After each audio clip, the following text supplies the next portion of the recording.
Hi friends, welcome to Brinda Novel. உங்கள் மனதிற்கு பிடித்த இனிய காதல் கதைகளை உணர்வுபூர்வமாக அனுபவிக்க நம்ம சேனலை சப்ஸ்கிரைப் பண்ணிக்கோங்க. இப்போ வாங்க கதைக்குள்ளே போகலாம். என் அழகிய திமிரே எபிசோட் 26. சண்மதியின் செய்கையை பற்றி யோசித்து கொண்டிருந்த மிதுன் பின்னாலிருந்து, நீ இங்கே என்ன பண்ணுற என்று ஒரு குரல் கேட்டது. அந்த குரலை கேட்டதும் மிதுன் தன் பற்களை கடித்தவன், இவன் இங்கே தான் இருக்கானா என்று மனதுக்குள் நினைத்தபடி திரும்பி அவனை பார்த்து முறைத்தான். அங்கே எம்எல்ஏ பையனும் அவனது நண்பன் ஒருவனும் நின்றிருக்க அவர்களை பார்த்தவன் தன் இரு கைகளையும் மார்புக்கு நடுவில் கட்டியபடி நின்றான். மிதுனுக்கும் எம்எல்ஏ பையனுக்கும் ஏற்கனவே முன்பகை இருந்ததால் இருவருக்கும் பார்க்கும்போதெல்லாம் சண்டை வரும். எம்எல்ஏ பையன் ராகேஷின் ஃப்ரெண்டு ஒரு முறை மிதுனிடம் வம்பிழுத்ததால் அவனை அறைந்திருந்தான். டே ராகேஷ், இவன் தாண்டா என்னையும் சுந்தரையும் போட்டு அடி அடின்னு அடித்தான், இவனை சும்மா விடக்கூடாது என்று கூற, எவ்வளவு தைரியம் இருந்தால் என் ஃப்ரெண்டு மேலே கையை வச்சிருப்ப என்று ராகேஷ் கோபமாக கத்த, தன் காதுகளை கைகளால் தேய்த்து, ரொம்ப கத்தாதடா, அன்னைக்கு நீ தான் மிஸ் ஆயிட்ட, நீ மட்டும் இருந்திருக்கணும், சீன் வேற மாதிரி இருந்திருக்கோ தெரியுமா என்றான் மிதுன்.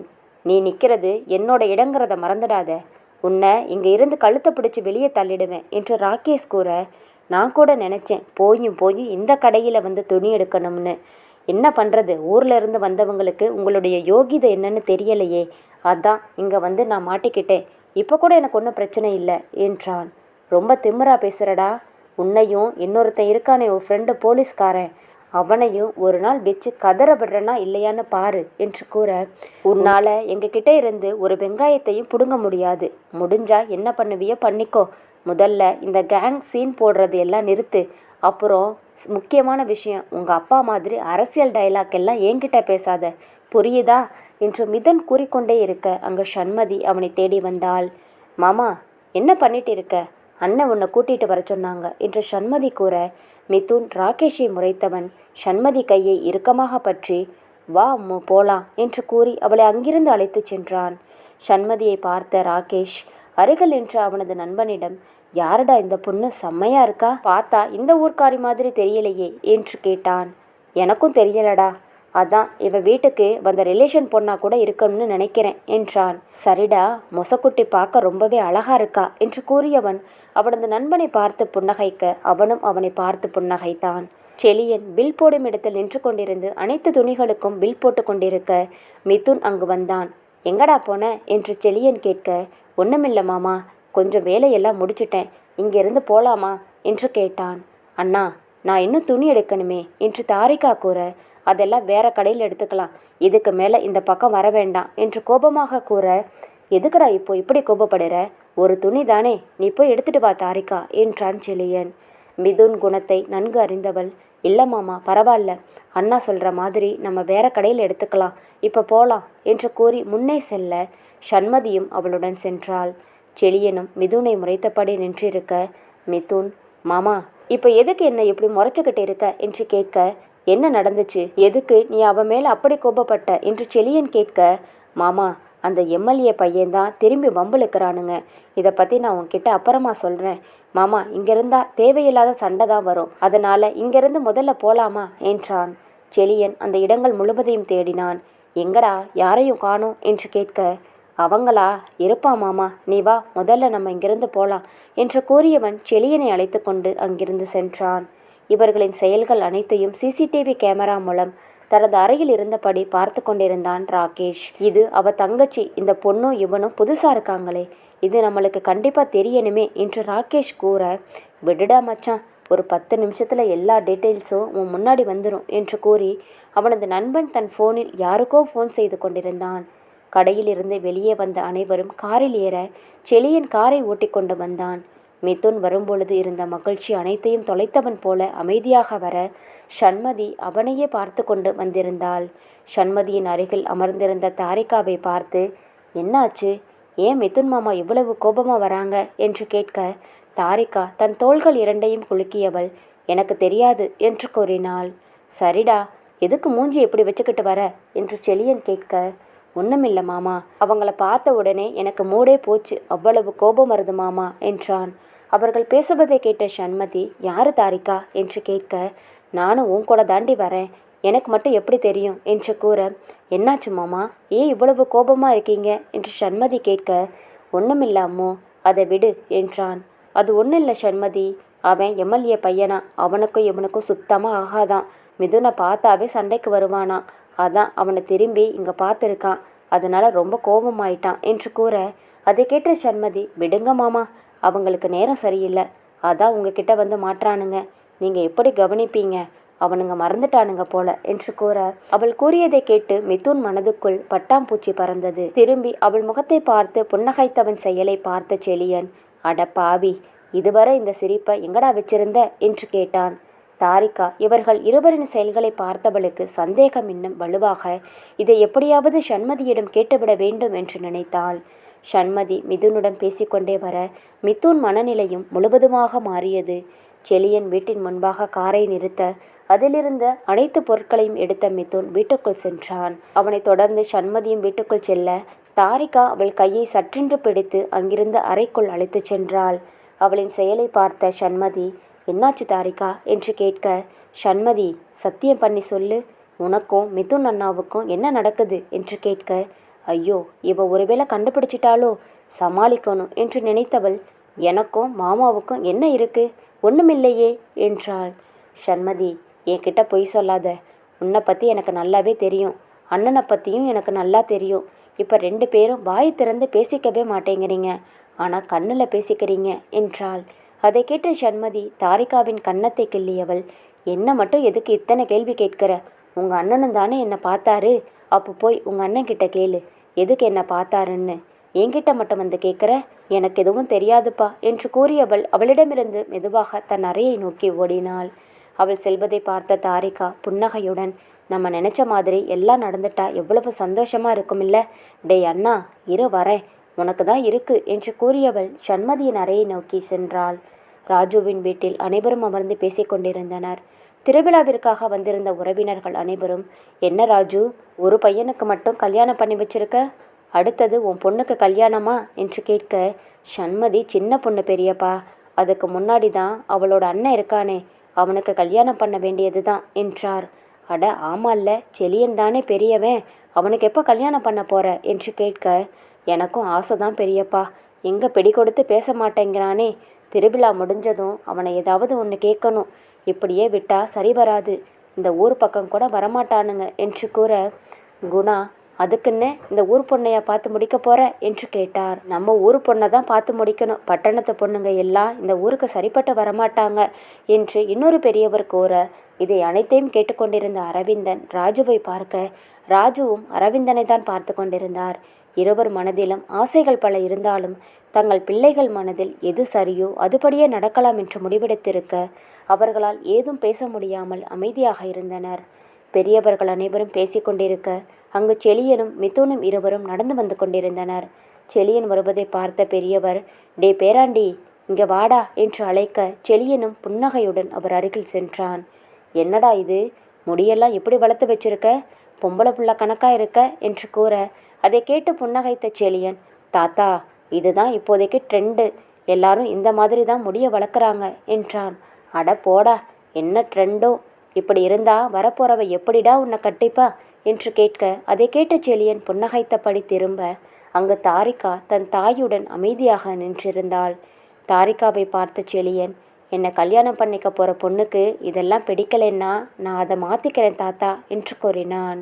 அதை கேட்ட பெரியவர், அப்படி போடு, பாத்தியா கல்யாணம் பண்ணிக்கிறதுக்கு முன்னாடி அந்த பொண்ணை பற்றி எவ்வளவு யோசிக்கிறான்னு, உன்னை கல்யாணம் பண்ணிக்க போகிற பொண்ணு ரொம்ப கொடுத்து வச்சிருக்காடா என்று கூற, செழியன் தாரிகாவை பார்த்து கொண்டிருந்தான். தாரிகா அவன் பார்வையை தாங்க முடியாமல் தன் தாயின் பின்னால் ஒளிந்து கொண்டாள். அவள் செயலை பார்த்த செழியன், இல்லை தாத்தா, அந்த பொண்ணை கல்யாணம் பண்ணிக்கிறதுக்கு நான் தான் கொடுத்து வச்சிருக்கணும் என்றான். அதை கேட்டு அங்கிருந்தவர்கள் அனைவரும் ஆச்சரியமாக பார்க்க, அந்த பெரியவர், என்னடா பொண்ணுக்குன்னு ஏதாவது பார்த்து வச்சுட்டியா என்று கேட்க, கல்யாணம் பண்ணும்போது அந்த பொண்ணு யாருன்னு நீயே பாப்ப தாத்தா என்று கூறியவன் அதற்கு மேல் அங்கு நிற்காமல் வெளியில் ஓட, அதை பார்த்து அங்கிருந்த அனைவரும் சிரித்தனர். டே ராஜு, உன் பையன் இந்த விஷயத்தில் உன் பேச்சை கேட்க மாட்டான் போலையே என்று கூற, அவன் சந்தோஷத்துக்காக நான் என்ன வேணா பண்ணுவேன் பெரியப்பா, நம்ம பசங்க சந்தோஷந்தானே நமக்கு முக்கியம் என்றார். கீழே அனைவரும் பேசிக்கொண்டிருக்க மாடியில் நின்று கொண்டிருந்த சண்மதியும் தாரிகாவும் கவனித்து கொண்டிருந்தனர். தாரிகா அவர்கள் பேசுவதை கவனித்து கொண்டிருக்க சண்மதியோ அங்கு நின்றிருக்கும் மிதுனை குறுகுறுவென்று பார்த்து கொண்டே இருந்தாள். செழியன் அருகில் நின்றிருந்த மதன் தன்னை யாரோ பார்ப்பது போல் உணர்ந்தவன் அங்கும் எங்கும் யாரையோ தேடிக்கொண்டிருந்தான். அவன் தேடுவதை கவனித்த சண்மதி சட்டென்று தாரிகாவின் பின்னால் மறைந்து கொள்ள மிதுன் சொல்லி வைத்தது போல நிமிர்ந்து மேலே பார்த்தான். மேலே தாரிகா மட்டும் நின்று கொண்டிருப்பதை பார்த்தவன் மீண்டும் சுற்றி சுற்றி தேடினான். அவனின் செயலை பார்த்து சிரித்த சண்மதி, நான் பார்க்குறேன்னு உனக்கு எப்படி தெரியுமாமா? அப்போ நீ என்னை காதலிக்கிறதானே என்று மனதில் நினைத்தவள் தாரிகா பின்னால் இருந்து வந்து அவள் அருகில் நின்றாள். அங்கும் இங்கும் தேடிய மிதுன் மீண்டும் நிமிர்ந்து பார்க்க அங்கு சண்மதி அவனை பார்த்து புன்னகைத்து கொண்டிருந்தாள். சண்மதியை பார்த்த மிதுனும் புன்னகைக்க சண்மதி என்ன என்பது போல் தன் புருவங்கள் இரண்டையும் உயர்த்தி கேட்டாள். ஒன்றுமில்லை என்பது போல தலையசைத்தவன் புன்னகையுடன் தலையை குனிந்து கொண்டான். இது அனைத்தும் ஏதோ புது அனுபவமாக இருந்தது. அவள் கண்கள் பேசுவதை மிகவும் விரும்பியவன் மீண்டும் மீண்டும் அவள் கண்களையே பார்த்து கொண்டிருந்தான். மாலை 3 மணியாக நவீன் இன்னும் வீட்டிற்கு வராததால் அறைக்குள் வந்த காவ்யாவோ வேகமாக நவீனுக்கு ஃபோன் செய்ய நவீன் ஃபோனை எடுக்காமல் இருந்தான். காலையில் ஆஃபீஸ்க்கு வந்த நவீன் அன்று முழுவதும் வேலை அவனுக்கு சரியாக இருந்தது. ஃபோனை காலையில் சைலண்டில் போட்டது கூட ஞாபகம் இல்லாதிருந்தான். மாலை நேரம் வந்ததும் அங்கிருந்து அவனது நண்பன் கார்த்தி, டேய் மணி ஆச்சுடா மச்சான் என்று கூற அப்போதுதான் நவீன் தன் கையில் இருந்த கடிகாரத்தை பார்த்தான். அட ஆமாம், மணி ஆயிடுச்சுடா. சரி, எல்லா ஃபைலையும் எடுத்து வச்சுடு, நான் கிளம்புறேன் என்று அவனிடம் சில வேலைகளை சொன்னவன் அப்பொழுதுதான் தன்னுடைய ஃபோனை எடுத்து பார்த்தான். கிட்டத்தட்ட 60க்கும் மேற்பட்ட மிஸ்டு கால்கள் காவ்யாவிடமிருந்து வந்திருப்பதை பார்த்தவன், ஐயையோ பொண்டாட்டி இவ்வளோ ஃபோன் பண்ணியிருக்காளா, நம்ம பார்க்கவே இல்லையே, நாம செத்தோம் என்றவன் ஃபோன் பண்ணலாமா என்று யோசிக்க, இல்லை வேண்டாம், வீட்டுக்கு போய் அவளை சமாதானம் பண்ணிக்கலாம் என்று நினைத்தவன் தன் வீட்டை நோக்கி சென்றான். நவீன் தன் வீட்டிற்கு வந்தவன் காரை நிறுத்திவிட்டு உள்ளே போக அங்கு காவ்யா தன் துணிகள் அனைத்தையும் அடுக்கி கொண்டிருக்க அவளை பார்த்து அவன் புன்னகைக்க அவள் கோபமாக அமர்ந்திருப்பதை பார்த்தவன் ஏதும் கோராமல் நேராக உள்ளே சென்றான். நவீன் வந்ததை பார்த்தவளுக்கு கோபமாக வந்தது. எத்தனை ஃபோன் பண்ணுறது, ஏன் ஃபோனை எடுக்கவே இல்லை என்று கேள்வி கேட்டுக்கொண்டிருக்க அவளின் கோபத்தை ரசித்தவன் மீண்டும் அவளை சீண்டும் எண்ணத்தோடு, உண்மையா ஆஃபீஸில் நிறைய வேலை இருந்தது, அதனால தான் ஃபோனை எடுக்கலை, உன்னோட ஃபோன் மட்டும் இல்லை யாரோட ஃபோனையும் எடுக்கலை என்று கூறியவன் தன் ஃபோனை எடுத்து அவள் கையில் கொடுத்துவிட்டு நேராக பாத்ரூமிற்குள் சென்றான். நவீன் சென்றதை பார்த்த காவ்யா கோபத்தில் பற்களை கடித்தவள், மாமா என்று கூறியபடி அங்கும் இங்கும் நடந்து கொண்டிருக்க குளித்து முடித்து வெளியில் வந்த நவீன் அவள் செய்கையை பார்த்து புன்னகைத்தவன் நேராக கபோர்டுக்கு செல்ல அதற்கு முன்பே காவ்யா கையில் துண்டும் கைலியையும் வைத்து கொண்டு நின்றிருந்தாள். இந்தா நவீன் என்று கூற, என்னடி எப்பயும் வார்த்தைக்கு வார்த்தை மாமா மாமான்னு கூப்பிடுவ, இப்போ என்ன நவீன்னு கூப்பிடுற என்று அவள் கன்னத்தை லேசாக தட்டியவாறே அவன் கேட்க, இனிமே நான் உங்களை நவீன் தான் கூப்பிடுவேன், மாமான்னு கூப்பிட மாட்டேன் போடா என்றாள். அவளிடமிருந்து துணியை வாங்காதவன் கபோர்டை திறந்து உள்ளிருந்த துண்டையும் கைலியையும் எடுத்துக்கொண்டான். அவன் செயலை பார்த்த காவ்யாவிற்கு ஏனோ அழுகை வருவது போல இருந்தது.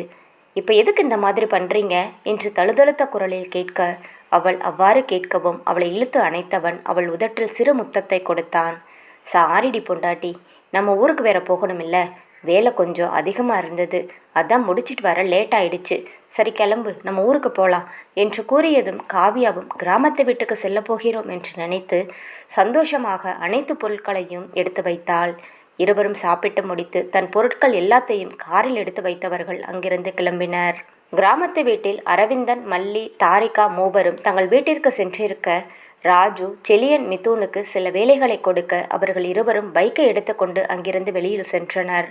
ராஜுவின் வீட்டில் அன்று முழுவதும் உறவினர்கள் வந்து செல்வதுமாக இருக்க சில உறவினர்கள் அங்கேயே தங்கிவிட வசந்தி, சாரதா என அனைவரும் வந்தவர்களை கவனித்து கொண்டனர். மாலை நேரம் செல்ல இரவு நேரமும் வர அனைவரும் அமர்ந்து சாப்பிட்டு கொண்டிருந்தனர். வேலையை முடித்து வந்த மதன், அப்பா எங்க மிதுனையும் செழியனையும் காணோம் என்று கேட்க, நான் தான் ஒரு வேலையை அனுப்பி வச்சிருக்கேன்ப்பா, இன்னும் கொஞ்ச நேரத்தில் வந்துருவாங்க என்றார் ராஜு. அவர் கூறியது போல் சிறிது நேரத்தில் இருவரும் உள்ளே நுழைந்தனர். மிதுன் வருவதை பார்த்த சண்மதி புன்னகையுடன் அவனை நோக்கி சென்று கொண்டிருக்க செழியன் வீட்டுக்குள் வந்ததிலிருந்து தன்னவளை தேடிக்கொண்டிருந்தான். வீட்டிற்குள் வந்த மிதுன், சரி மாமா நான் கிளம்புறேன், மணி ஆகுது, நாளைக்கு காலையில் வந்து மற்ற வேலையெல்லாம் பார்க்குறேன் என்று கூற வசந்தி, என்ன மிதுன் வந்துட்டு சாப்பிடாம போற, வா வந்து சாப்பிட்டு போ என்றார். இல்லத்த, வீட்டில் எல்லாருமே காத்துக்கிட்டு இருப்பாங்க, நான் நாளைக்கு வரேன் என்று கூறியவன் அங்கிருந்து அனைவரிடமும் கூறிவிட்டு வெளியே செல்ல போக சண்மதியோ அவன் செல்லும் வழியை மறைத்து வந்து நின்றாள். அம்மோ, என்ன பண்ற? நீ இன்னும் தூங்கலையா? சாப்பிட்டியா என்று அடுக்கடுக்கான கேள்விகளை கேட்டுக்கொண்டிருக்க, ஏன் மாமா சாப்பிடல? எல்லாரும் சாப்பிட சொன்னாங்கல்ல, வாங்க மாமா, எனக்காக கொஞ்சம் சாப்பிடக்கூடாதா என்று கேட்டாள். அம்மோ, வீட்டில் அங்கே எல்லாரும் காத்துக்கிட்டு இருப்பாங்கடா, நான் நாளைக்கு வந்து சாப்பிட்றேன், சரியா? நீ சாப்பிட்டியா இல்லையா என்று கேட்க சண்மதி தன் தலையை குனிந்தது போல அவனுக்கு வழிவிட்டபடி நின்றாள். மிதுன், அம்மு என்று மீண்டும் அழைக்க சண்மதி, பார்த்து பத்திரமா வீட்டுக்கு போமாமா, போன உடனே எனக்கு ஃபோன் பண்ணு என்று கூறியவள் அவனிடமிருந்து செல்ல போக மிதுன் அவள் கையை பிடித்தவன், அம்மு, நான் கேட்டதுக்கு நீ இன்னும் பதில் சொல்லவே இல்லை, சாப்பிட்டியா என்று கேட்டான். இல்லை மாமா, இனிமே தான் சாப்பிடணும், நீங்கள் பார்த்து வீட்டுக்கு போங்க என்று கூறியவள் அவனிடமிருந்து விலகி வேகமாக வீட்டிற்குள் சென்றாள். அவள் செல்லும் வரை பார்த்திருந்தவன் அவள் சென்ற பிறகு தன் பைக்கை எடுத்துக்கொண்டு நேராக வீடு வந்து சேர்ந்தான். வீட்டுக்குள் வந்த சண்மதி அனைவரும் அமர்ந்து சாப்பிட்டு கொண்டிருக்க செழியன் வேகமாக சாப்பிட்டு முடித்து தன் அறைக்கு சென்றான். அவனைத் தொடர்ந்து மதனும் சாப்பிட்டு முடித்தவன் அறைக்குள் நுழைந்தவன் செழியனை பார்க்க செழியனும் கட்டில் மீது படுத்தபடி கண்களை மூடி தாரிகாவை நினைத்து புன்னகைத்து கொண்டிருந்தான். இன்று காலையிலிருந்து அவள் தன்னை பார்த்து ஒவ்வொரு நொடியும் மனதுக்குள் சேர்த்து வைத்தவன் அவளது சின்ன சின்ன அசைவுகளையும் ரசித்தான். அவன் படுத்திருப்பதை பார்த்த மதன் அண்ணா என்று அழைக்க செழியன் தன் கண்களை திறக்காமல் சொல்லுடா என்று கூறினான். மதன் செழியனிடம் பேச போக எதா இருந்தாலும் நாளைக்கு காலையில் பேசிக்கலாம் என்று கூறியவன் புரண்டு படுத்தான். மதன் தன் ஃபோனை எடுத்துக்கொண்டு வெளியே வந்தான். அர்ச்சனாவும் தன் வீட்டிற்கு செல்லாமல் ராஜுவின் வீட்டிலேயே தங்கியிருந்தாள். தோட்டத்தில் நிலாவை பார்த்தபடி அர்ச்சனா நின்றிருக்க ஃபோனில் பேசியபடியே போன மதன் அவளை பார்த்ததும் நான் அப்புறமா பேசுகிறேன் என்று கூறி ஃபோனை கட் செய்தவன் நேராக அவளை நோக்கி சென்றான். அவள் யோசித்தபடி நின்றிருக்க மதன் அவளை பின்னால் இருந்து அணைக்க சட்டென்று அதிர்ந்து பின்னால் அவன் புறம் திரும்ப மதனை பார்த்ததும் கட்டிக்கொண்டாள்.